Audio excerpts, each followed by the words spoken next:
त्यांच्या पवित्र प्रांगणामध्ये आपण सर्व उपस्थित आहात।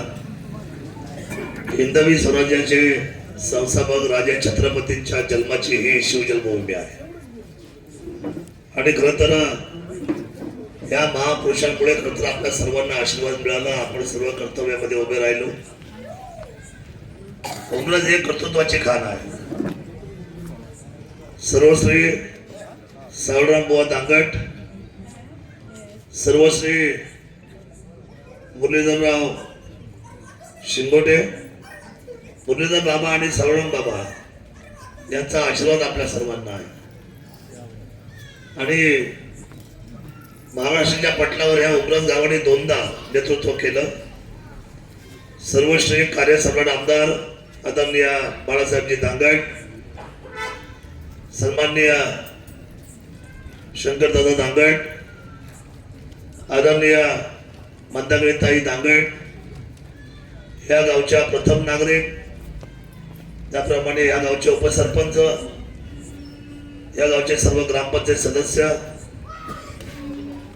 या ठिकाणी आलेले पिंपळवंडी ग्रामच्या लोकनियुक्त सरपंच, पिंपळवंडी गावचे उपसरपंच, सन्माननीय आमचे जयसिंगराव, आदरणीय आमचे रवीजी, सन्माननीय संदीप भाऊ, अजित दादा, बंटी भाऊ, आदरणीय श्रीदांना, आदरणीय सावकारजी, आदरणीय पोपटराव, प्रशांतजी हांडे, उपस्थित सर्व सन्माननीय आमचे साहेब दांगट खंडुशे, हे मला सांगावं लागेल आणि तुमच्या सर्व रहिवाशांच्या चरणावर नतमस्तक होतो का तुम्ही मला हा विजय प्राप्त करून दिला। आपल्या सर्वांच्या आशीर्वादाने, ताठ मानाने, स्वाभिमानाने मी महाराष्ट्राच्या विधिमंडळात त्या ठिकाणी मंडळात जाऊ शकतो। पण तो महाराष्ट्राच्या विधिमंडळात मी सहज नाही गेलो।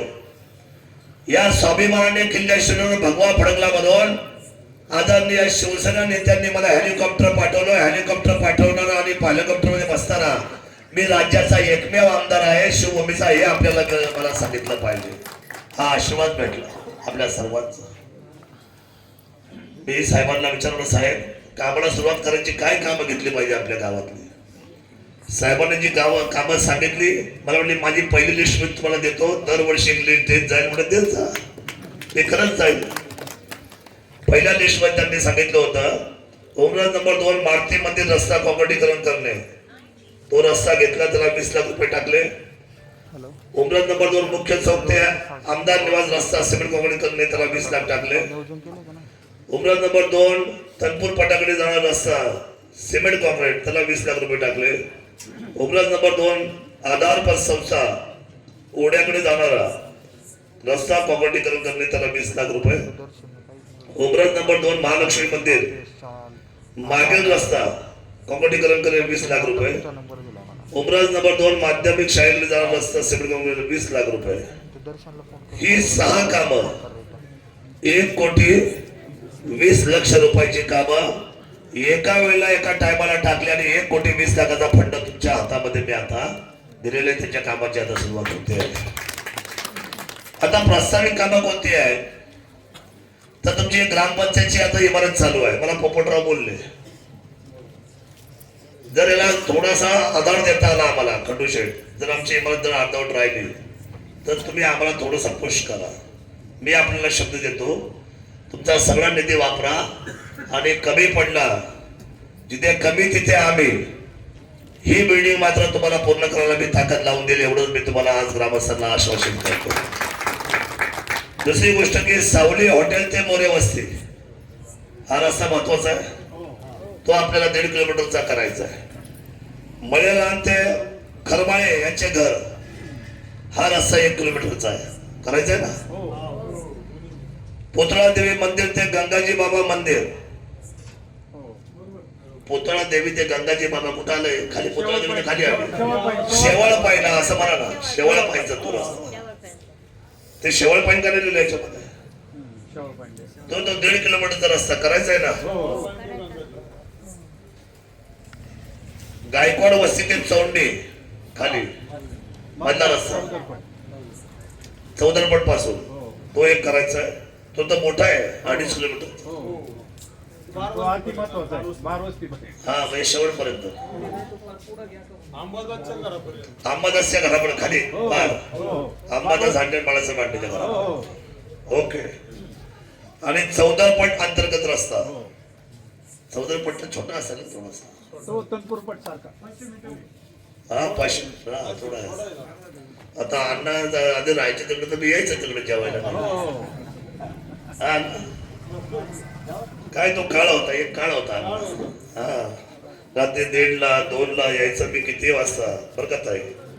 पण बिचारा शरद अण्णाच्या मंडळीने शरद अण्णाच्या कुटुंबाने रात्री 2 वाजता मला अजितदादा जेवायला घातलं. हे मला खरं तर ह्या उमरजवाल्यांनी खूप प्रेम दिलं. दोन्ही उमरजकर म्हणजे 2014 ची निवडणूक 2019 ची निवडणूक 2024 ची निवडणूक या तीनही निवडणुकीमध्ये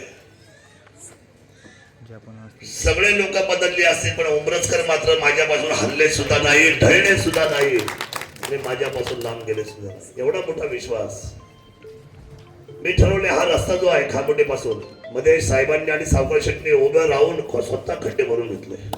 माझ्या कानावर आले मला अंगावर शारे उभे राहिले स्वतः पैसे घालून पहाटे 4 वाजले. बोला एकदा टाळ्या वाजवल्या पाहिजे मोठ्या साहेबांसाठी आणि सावकार शेट्टीसाठी. आमच्या अण्णा होते ना अण्णा होते सगळे होते सरपंच होते आपण सगळे मंडळी होते. तुम्ही ते खड्डे बुजवले. कारण हा रस्ता जो आहे ना हा रस्ता जो आहे हा राज्य शासन नाहीये जिल्हा परिषदेमध्ये बसत ग्राममार्ग असल्यामुळे त्याच्यावर आपल्याला पैसा वितरण करतात. पण ठीक आहे आता तो मी रस्ता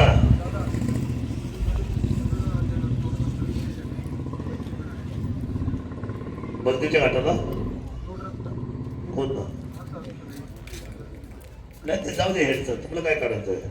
रस्ता इथून तिथपर्यंत सिमेंट कॉन्क्रीट करून त्याची जबाबदारी हेड माझा आहे शरद सोनवणेचा हेड सिमेंट कॉन्क्रीटचा करतो ना बाकी काय करायचं त्याला एकदम चकाचक करून देतो. शेवटी सासरवाडी माझी आहे ना.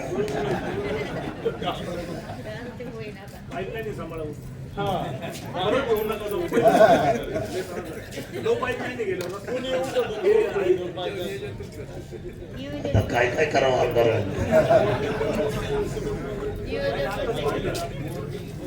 तर हा रस्ता आपण करू. रस्ता करत असाल तुम्ही उभं राहून करून घ्या बाई. तुमच्या पाईपलाईन कुठे जनताने काढून घ्या. आपल्याला पाईपलाईन जबाबदारी कुणाची उभं राहून नाही आपल्या लोकांनी उभं राहायचं आणि ती सगळी पाईपलाईन पर्यंत उभं राहून आपल्या हातामध्ये घेऊन मग बाकीचे कामं होतील. आणि सगळ्यांनी त्याच रस्त्यामधून प्रत्येकाने एक मोठा केसिंग पाईप टाकून घ्या ना. अरे काय किरकोळ फसवा काम तुम्ही आम्हाला करायला लावणार ते कोण करणार. पाईपलाईन आपली परत रस्ता जर सिमेंट कॉन्क्रीटचा फुटलं तुटलं मग पुन्हा तोडणार करा असं तुम्ही कंडिशन असं तोडणार परत. त्यामुळे आपल्याला तो एक सिमेंट रोडचा रस्ता करणं गरजेचं आहे. आपल्याला माहिती आहे की माझं स्वप्न होतं की या उमरजच्या गावापासून महालक्ष्मीच्या खालच्या गावापासून त्या नदीतून ओझरचा पूल करायचा. मी पहिल्या आमदारकीच्या काळामध्ये 11.5 कोटी रुपये टाकले होते. किती पण त्याला रिव्हर्स एस्टिमेट झाला आणि 19.5 ते 20 कोटीची कॉस्ट आली. पण ती आली तर ती सरप्लस न होता ती तशीच राहून गेली कारण आमदार बदलला होता. ते कोणी मनाव घेतलं नाही. ते मनाव घेतलं असं तर मी श्रेय त्यांना दिलं असतं. मला श्रेयाचं काही पडलेलं नाही. पण शरद दादांना श्रेय भेटेल या केवळ एका गोष्टीमुळे त्यांनी ते 5 वर्ष काही काम केलं. तर ही भावना जी असते ती फार वाईट असते कारण शेवटी लोकांचे हाल लोकांच्या अडचणी लोकांचा विकास एकतर तो पूल करायचा हे कोणाच्या डोक्यात सुद्धा नव्हतं. कोणाच्या डोक्यात आलं नाही कुणाच्या आलं खंडू शेठ आमचा चौधरी काय पप्पू बाबू कुणाच्या डोक्यात आलं सांगा ना. तुझ्या डोक्यात आलं कुणाच्या आलं खरंच. रस्ता अष्टविनायक करायला पाहिजे. धनवड पासून तर डायरेक्ट दोन्ही उमरज करून पिंपळवंडी पर्यंत रस्ता न्यायला पाहिजे. कुणाच्या संदर्भात ह्या तुमच्या पिंपळवंडी पासून काळवंडी मार्ग थेट शिरवड पर्यंत रस्ता काढला पाहिजे. कुणाच्या संदर्भात त्या कोथळा देवीपासून तर थेट धामणापर्यंत रस्ता न्यायला पाहिजे कुणाचा. अष्टविनायक रस्ता असेल, बेल्ला जेजुरी असेल, कोर्टाची बिल्डिंग असेल, तालुका पर्यटन असेल, हे कुणाच्या संकल्पना विचार. पण ह्या वेळेला मात्र तो पूल मी थांबून देणार नाही. कोणत्याही परिस्थितीमध्ये ओंगज आणि ओझरचा पूल करणार म्हणजे करणार, करावंच लागेल. त्यामुळे आपली जी गाव आहेत नाही दोन्ही काय सर्व पिंपळवंडी, काळवाडी, ही दोन्ही उमरज, धोलवड ही लाईम लाईट मध्ये येतील, ही प्रकाश ज्योतामध्ये येतील. लोकांचं दळणवळण वाढेल आपल्याकडे सगळ्यांचं. आणि ह्या दोन्ही मंदिरांना दर शनिवार राजातोडी महालक्ष्मीच्या देवीला भेटण्यासाठी गर्दी होईल पर्यटकांची. त्यामुळे आपण ही सगळी गोष्ट करूया. विकास कामाला आपण अतिशय अधोरेखित केलेलं आहे. आपण जे प्रेम दिलं ही कामं सोडून अजून काय त्या मला वाटतं याचा फोन होता काय, हे प्रशांत इकडे या साईडने गप्पा मारतो मागरे बिगर कामाचे इकडे. माझं भाषण ऐका तुमच्या कामाचं आहे. असं आहे, तो आमचा अक्षय मायपर्यंत बेबी शरद दादा शरद त्याची काही एक दोन काम आहे. काय काम आहे सांगा पटकन आत्ताच. अक्षय तू लग्नाला जाऊ द्या. काम काय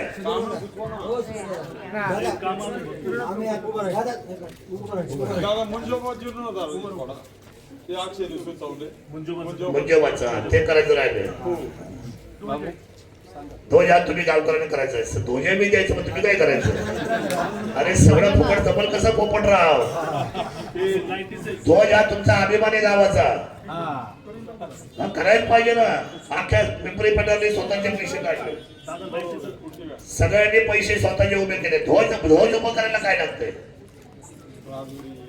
सर्वांनी ध्वज उभं करा. दादा आमचं विजन आहे गावचं. हा बोल आहे आता हा बोला. विजन आहे स्मार्ट विलेज. आमचे जे प्रत्येक रोड जे आहेत ना ते 3 मीटरचे आहे. तर 3 मीटरमध्ये साडेपट्टे वगैरे काय बरोबर नाही पाहिजे. तर आम्हाला एक हे जे पालखी मार्ग जे आमचा असं मारुती मंदिरापर्यंत तो त्याची वीट जी आहे ती 12 फूट आहे पालखी मार्गाचा. बाकी ते रेग्युलर असेल तर ठीक आहे. पण आमचा जो हेड रोडला किंवा हेड रोडला जो फंड आलेला आहे तो 3 मीटरमध्ये 12 फूटच पाहिजे.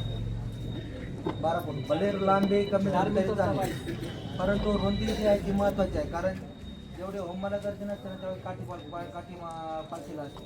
त्यामुळे जी रुंदी आहे रोड होत राहते तुम्ही रुंदी आम्हाला पर्यंत ही 12 फुटाची पाहिजे. सगळ्यांचं तेच म्हणणं आहे महत्त्वाचं म्हणजे आपल्या मनावरती येते. हां मग तेच ना. तुमची रुंदी जी आहे ती तुम्ही मोजून दिली का गावाने. आहे ना आहे ना द्या. हो देऊ ना. बरोबर तुम्ही रुंदी मोजून द्या. ऐका तुम्ही रुंदी मोजून द्या. काय असं माहिती का, जो बोलतो त्याचं काय नसतं तिथं. दादा असं नाही. ऐका सांगतो मी तुम्हाला, माझ्या गावची वावसतीच आहे.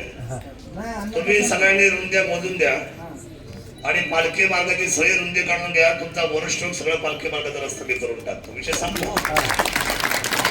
पण रुंदी मात्र तुम्ही लोकांनी मोजून मला काढून द्यायची, पक्की धरून. ती मारा तुम्हाला कधी म्हणून उद्या पाठवू. उद्या लगेच सोमवार आहे लगेच करून देऊ. पण मला 100% पालखी मार्गाला रुंदी काढून तुम्ही लोकांना द्यायची. हल्ली काय झालं की आम्ही रस्ते भर करतो, पण लोक रस्त्याला एवढे आडवी पडतात धनाधन की मागा पुढे बघत त्या विचारल्यावर तेव्हा हे गावचं काम आहे की आपल्या सगळ्यांच्या हिताचं काम आहे. म्हणजे सगळी कामं सारखीच, पण त्याच्यामध्ये आपण सर्वांनी जर पुढाकार घेतला, गाव एक झालं आणि म्हटले की आम्ही या पालखी मार्ग काढून देतो, तर आम्हाला काम बरं. आता हे सुचवले तुम्ही लोकांनी, त्याच्यामध्ये काही नोंद नाही आली का तुम्ही रुंदी करणं सहित आम्ही 12 फुटाची रुंदी काढून तुम्ही आम्हाला द्या आणि रुंदी करणं सहित रस्ते करा. तुम्ही ती मागणी केली असते. जसे आम्ही रस्ते आता 5.5 मीटरचे केले आणि 375चे होते, आता 5.5 मीटरचे केले. आपण तालुक्याचा मी आमदार झाला आणि आता सुद्धा आम्हाला येडगावची तिथं आम्हाला म्हणजे रुंदी मिळत नाही, देत नाही. दिली पाहिजे. तुम्ही एकदा रुंदी दिली रे दिली तर रस्ता 100% आम्ही देऊ. उद्या माणूस पाठवतो, अण्णा तेवढी पक्की मारून आम्हाला द्या, आम्ही 100% तुम्हाला रस्ता सगळा रुंद करून सुद्धा देतो. चल ठीक आहे. आपण सर्वजण भेटलात, मला खूप आनंद वाटला. आपण जेवढी काही कामं सांगणार सुचवणार ती सगळी कामं मी पूर्ण करणार. मी आपल्याला शब्द देतो, उमरज नंबर 1 आणि 2चं एकही रस्ता माझ्या या कार्यकालामध्ये मी बाकी ठेवणार नाही. हा शब्द एकदम डेड लाईन, एकदम डबल लाईन. या मी तुम्हाला सांगतो, तुम्ही रस्ते फक्त सुचवायचे आणि मी ते फक्त करायचे, एवढंच मी आपल्याला आश्वासित करतो. आणि आपल्या सर्वांना नवीन वर्षाच्या शुभेच्छा देतो. आपण जो मला सन्मान दिला, आपुलकी दिली, प्रेम दिला, जिव्हाळा दिला आणि मला सर्वांची खुर्ची आपण बसायला दिली, ती खुर्ची आपल्यासाठी विनम्र आहे, ती खुर्ची आपल्या सेवेची आहे आणि ती खुर्ची माझ्या आपल्या सर्वांसाठी त्यागाची आहे. ही भावना घेऊन मी पुन्हा एकदा आपले सुपुत्र या गावचे आणि सन्माननीय बाळासाहेब दानवे यांचे पुन्हा एकदा जाहीर आभार मानतो. जय हिंद, जय महाराष्ट्र, जय शिवराय. काय आहे त्या बाकीचे बोलवले आता काय पर्याय नाही कॉन्ट्रॅक्ट काय आलाच नाही.